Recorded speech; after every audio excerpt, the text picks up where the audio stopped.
This time on the 60-second Ouran reviews, it's a challenge from the Lobelia Girls Academy. The introductory episode of the series' only recurring antagonists, the Lobelia Girls Academy Zuka Club, who come to Ouran to intimidate the host club and try to whisk Haruhi away to join their school instead. If you watched my B&W review on the series, you already know that these are pretty much my least favorite characters on the show, but let's see how their first appearance stacks up.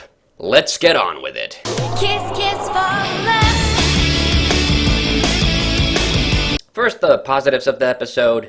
The scene where the twins are grilling Renge about instant coffee is kind of funny to me. And also I have to correct myself, they actually used that banana gag in this episode, and also incidentally in the next one. So I should give the showrunners a little bit more credit. They did reuse it more than I originally imagined. That scene where Tamaki burns his finger is honestly kinda cute. And by far the biggest positive for this episode is that final ending gag. It's genuinely hilarious seeing the guys in drag. Hell, even Kyoya got dressed up. But then the negatives, what the hell is up with Haruhi's eyes in this scene? Also, I kinda just forgot how rapey Barabata is already in this first episode. I mean, she shows a little bit of restraint, but not that much. Now, I usually like Tamaki, but in this episode, he is particularly useless. And my biggest negative point for this episode is the fact that the rest of the host club really do act like complete idiots for the first half of the episode, honestly making a solid case for why Haruhi would want to switch schools. The first Lobelia episode honestly is kind of boring and dragged out. There's a couple of funny bits in it, but it's not really particularly hilarious.